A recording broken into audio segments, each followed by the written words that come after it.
dear beloved, Boss Mike Cervera. Grabe ito. Matindi mga kababayan. Eto na po. Oo. Sa kabila po ng pag-uumpisa ng pagdinig dyan sa Senado patungkol po rito sa impeachment trial ni Buday. Nako, Diyos ko po, mga kababayan ko. Eto na. Oo. Ha? Bago pa gawin yan, nagkagulo-gulo sila. O, eto na. Pasok! Oh, pandali mga kababayan ha. Kita nyo, ayan na. Ito na ho yung mga binoto nyong senador. Opo ha. Ito ho yung mga honorable. Oo ha. Honorable. Honorable. Ah. Ayan o. Oh, ano? Oh. Si Bato, si Bato. Oh, wait lang, wait lang. Ayan o. Ayan o. Oh.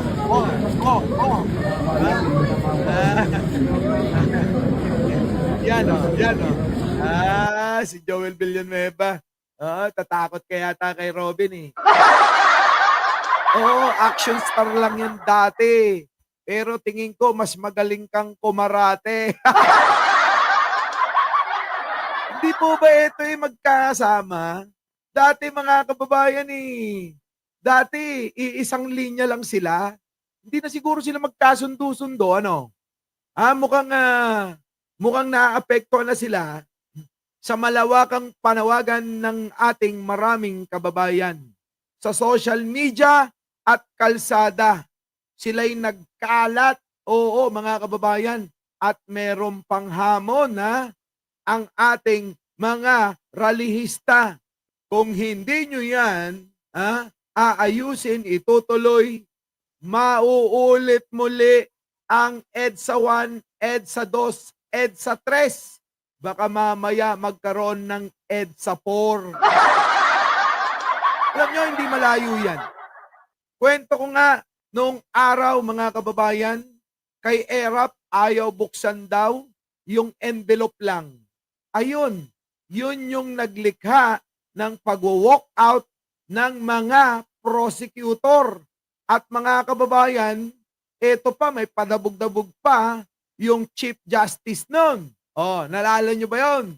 At doon na nga, oo, matapos nangyari yun, ang mga tao nagpunta sa EDSA.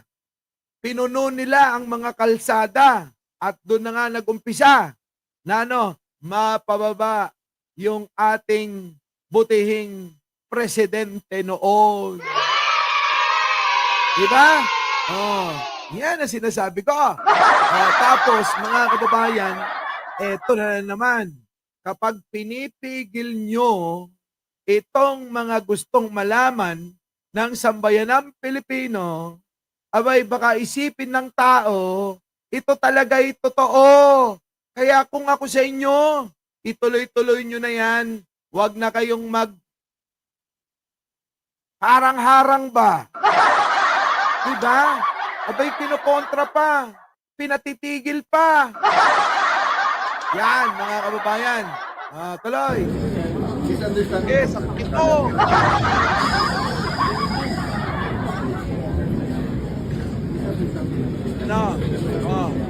Si Robin, galit na galit, Ito daw, si Robin, pag sinunog nyo ito, mangangamoy Rodrigo Duterte. Sabi ko sa inyo bumoto kayo ng alipin ni Duterte. Diba?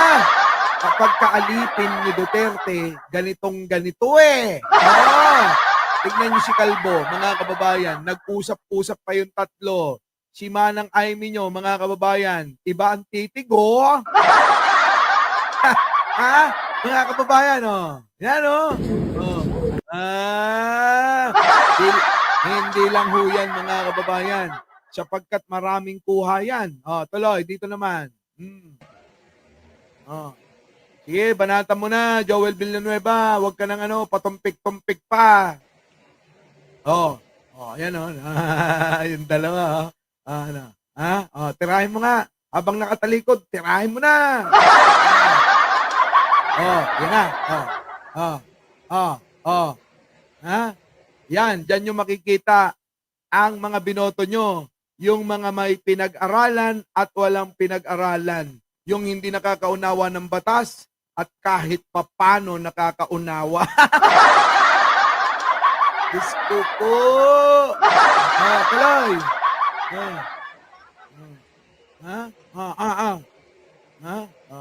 JB, huwag kang humarang dyan. Hayaan mo sila.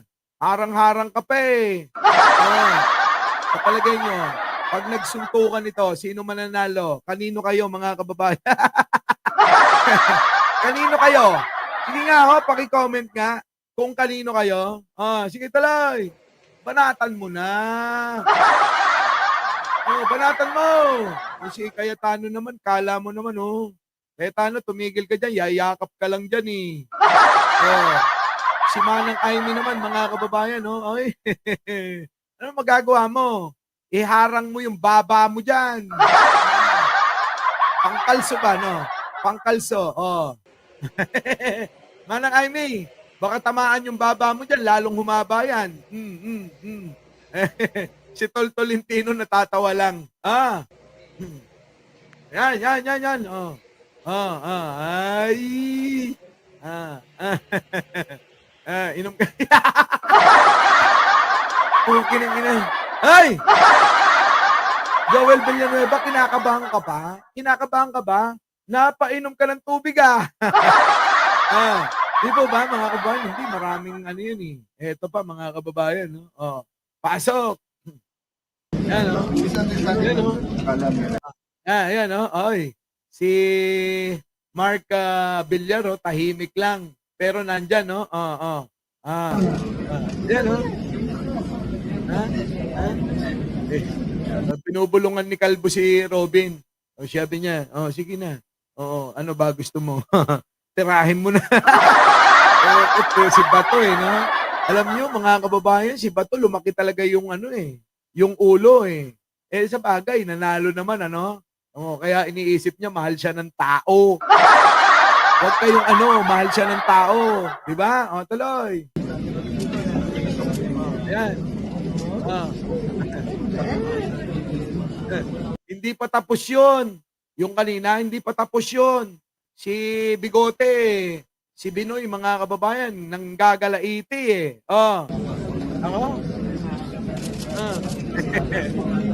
Yung mga kapwa senador natatawa lang sa kanila.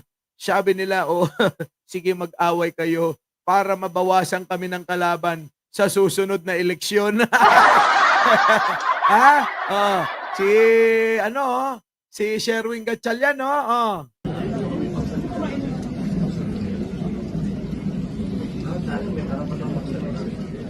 Sorry, this is my position. Don't respect my position. Si Joel Villanueva, mga kababayan, hindi na makatingin ng diretso kay Binoy.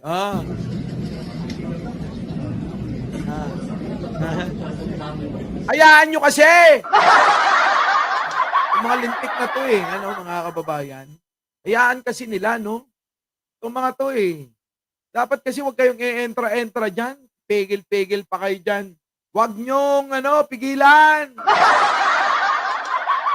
Para mailabas nila yung sama ng loob nila kung ano yung mga pinanggagalingan nila, mga kababayan dapat nga dyan, saktong-sakto yung Senado, talagang nakakodrado. Dyan sila sa plenaryo. Sapakan kayo! Alam niya, sige, tuloy! Yan, Si Binoy, mga kababayan, parang gustong parang gustong kumain talaga ng Joel Villanueva Si Villanueva naman, mga kababayan, parang puting na natatakot sa tigre.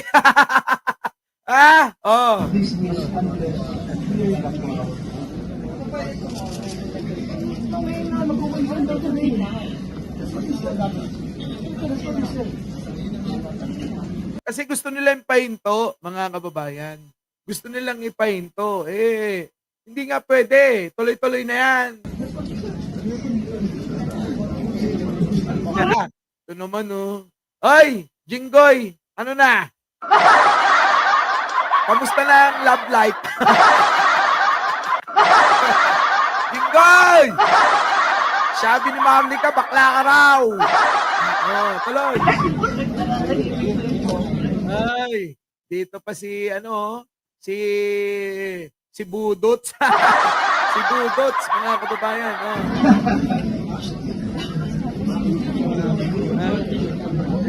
Si Manang Aimee, todo kulot ng boka. Talaga naman ha? Dinadaig mo na si Madonna. Tsura ni Manang Aimee, Talagang kulot-kulutan, Para bang may sariling parlor bago pumunta ng sesyon, dadaan muna roon. Tuloy. Uy, Manang Aimee. Kita mo? Kitang-kita yung baba mo pag naka-side view ka eh. Titingin-tingin si Joel Villanueva.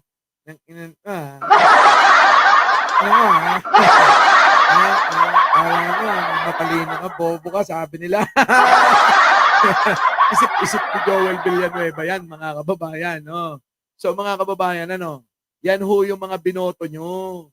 Kaya mga kababayan, mahalaga talaga na pumili kayo ng tamang kandidato yung maalam sa batas, yung bang lalapat sa magiging trabaho. Hindi ho yung dahil sikat, binoboto nyo. Hindi po dahil idol nyo, binoboto nyo. Ako nga mga kababayan idol ko si Marcoleta pero di ko siya binoto. Di ba? Eto na mga kababayan.